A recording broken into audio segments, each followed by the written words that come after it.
The next thing I want to do, like I mentioned briefly earlier, a lot of y'all don't think, or at least don't believe, that I have a twin. Now, do I look like a liar? No. Who said that? I got you. The person you're going to hear from next is my twin brother. His name is Lewis Parker the fourth. Somebody said the fourth? Yeah, the fourth. I'm Lewis Parker the third. He's Lewis Parker the fourth. He's my twin. He's been married to his wife for 8 years, where they reside in Houston, Texas, Missouri City, part of Houston, Texas. He's a 2003 graduate of UMHB, the double degree in psychology and sociology. 2006, South Texas College of Law. He's a lawyer. He's licensed to practice law in Texas as of 2006. He's also the minister of Darien Loop Church of Christ, North Houston, Texas. He's an officer and staff attorney for the HPD, Houston Police Department, in-house counsel for the chief of police. The next person, without further ado, and I'll let you be the judge whether we look alike or not. Next person we're going to hear from is my twin brother, Lewis Parker IV.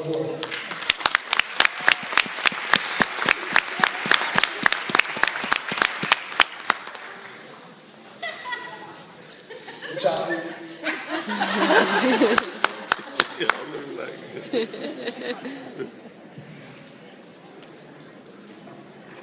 Give Mr. Parker a hand there.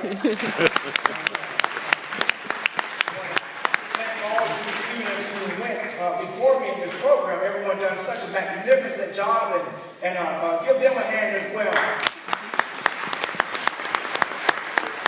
And also give yourselves a hand for just being here.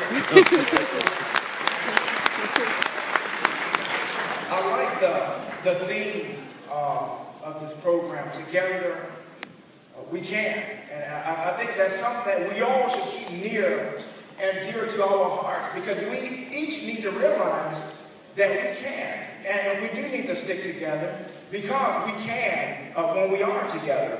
And I just want to speak with you briefly on the topic of writing your history. Writing your history. And I want to talk about his story versus your story.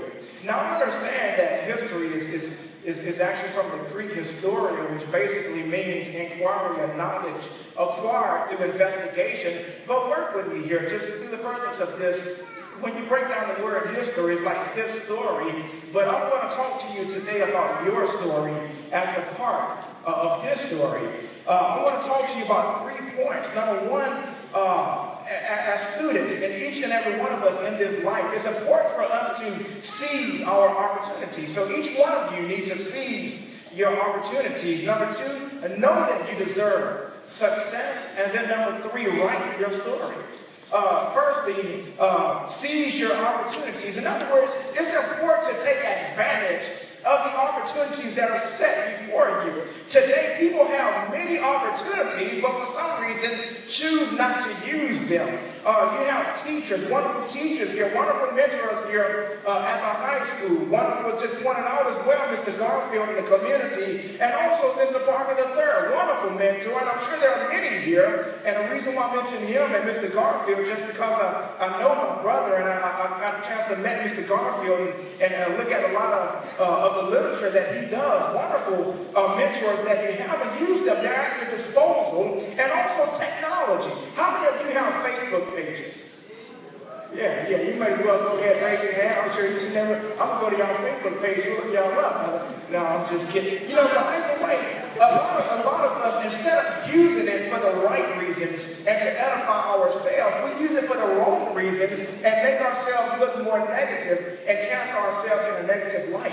And that's something that we shouldn't do. We have all this technology, all this knowledge at our disposal, and I think it's very important to use it to your benefit. Others don't have the opportunities that we have here. And thank God that we live in a country where we have so many opportunities. We have education, free education, by the way, where you don't have to pay for it. Other countries don't have what we have, but for some reason we have it, but nobody wants to use it. And I'm here to encourage you to the technology, use everything at your disposal for a way that'll help you, for a way that'll benefit you. These people in the past did more, although they had less. In the past, and my mom and dad are both here present, they grew up at a time that's much different from the time that we live in today. They grew up at a time where when you walk into a restaurant, the blacks had to sit separately from the whites.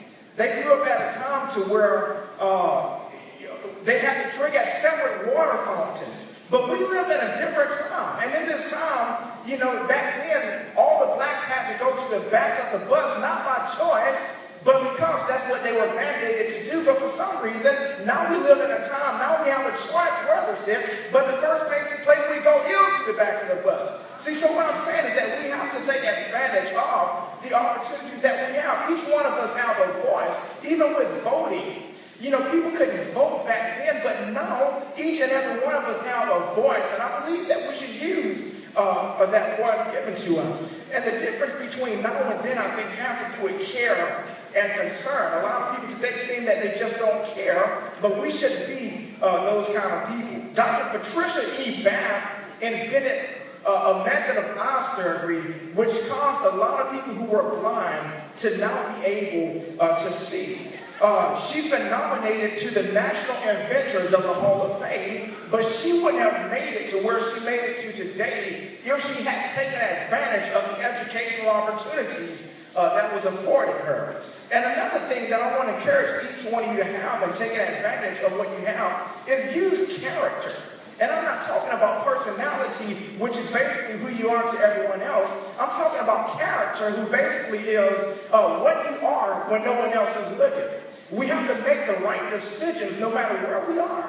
No matter who we think is or isn't looking, it's important for us to make the right decisions. And also, number two, don't feel that you should not have success. And I understand sometimes we get to a point where we get stuck and don't feel that we even deserve to go any higher. But we shouldn't feel like that. We shouldn't be persuaded that you cannot or should not be successful by listening to others, or you shouldn't settle for what you have. You deserve the best, no matter what your race, no matter what your background, no matter what your family history is. I want each one of you to know that you deserve the best, no matter where you came from, and don't accept anything less than the best. Madam C.J. Walker invented a hair-growing lotion. She grew up very poor, but she became the first African-American female millionaire. Notice how she grew up poor, but eventually she became rich, basically. George Washington Carver developed peanut butter and over 400 plant products, but he was born a slave, and he didn't go to college until the age of 30. But although he grew up a slave, he still became an inventor whose name is listed in history. Also, Lewis Latimer, he invented an important part of the light bulb, which is the carbon firmament. He was born in Chelsea, Massachusetts in 1848, 6 years after his parents, George and Rebecca, had run away from slavery in Virginia. They were determined to be free, that their children would be born on free soil. Because of his light complexion, George was able to pose as the plantation owner with his darker-skinned wife, Rebecca, as his slave. Shortly after arriving in Boston, Massachusetts, he was recognized as a fugitive and jailed while his wife was taken to a safe hiding place.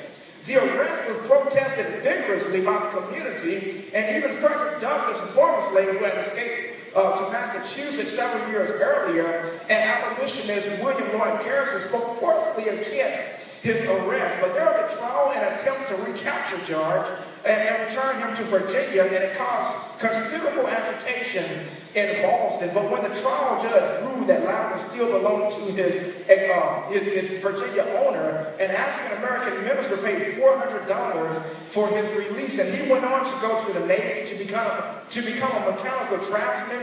He worked in laboratories of Thomas Edison and Alexander Graham Bell, but he grew up poor. He grew up in slavery, but he knew that he deserved better, and he didn't settle for less. And I want each one of you to know that you deserve better, and don't settle for less. And be courageous. Have courage. I'm reminded of Rosa Parks, who on December 1st, 1955 in Montgomery, Alabama, Alabama, she refused to obey bus driver Jane F. Blake's order that she give up her seat to make room for a white passenger, but her action was not the first of its kind to impact the civil rights movement.